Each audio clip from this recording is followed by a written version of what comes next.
जनसंवाद न्यूज, सत्य आणि विश्वासाची बातमी। उल्हासनगर कॅम्प नंबर 4 च्या संभाजी चौक रस्त्यावर आज सायंकाळी 6 वाजण्याच्या सुमारास राष्ट्रवादी काँग्रेसचा पदाधिकारी रणजित गायकवाड यावर जीवघेणा हल्ला झाल्याची घटना घडली आहे। या हल्ल्यानंतर आरोपी हे फरार झाले आहेत।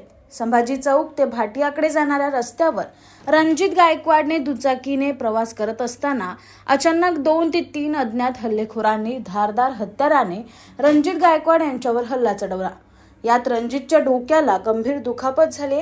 रस्त्याच्या थारोळ्यात पडलेल्या रणजित गायकवाड याला तात्काळ उल्हासनगरच्या मध्यवर्ती रुग्णालयात हलवण्यात आलं, परंतु प्रकृती गंभीर असल्याने खासगी रुग्णालयात दाखल करण्यात आले। दरम्यान हा हल्ला कोणी केला, का केला याचा पोलीस शोध घेत आहेत। हा हल्ला पूर्ववैमनस्यातून झाल्याचं बोललं जात आहे। सध्या घटनास्थळी विठलवाडी पोलीस दाखल झाले असून अधिक तपास करत आहेत। जनसंवाद न्यूज, सत्य आणि विश्वासाची बातमी। आजच सबस्क्राइब करून बेल आयकॉनला क्लिक करा आणि पहा ताज्या घडामोडींचा अचूक अंदाज आपल्या मोबाईलवर।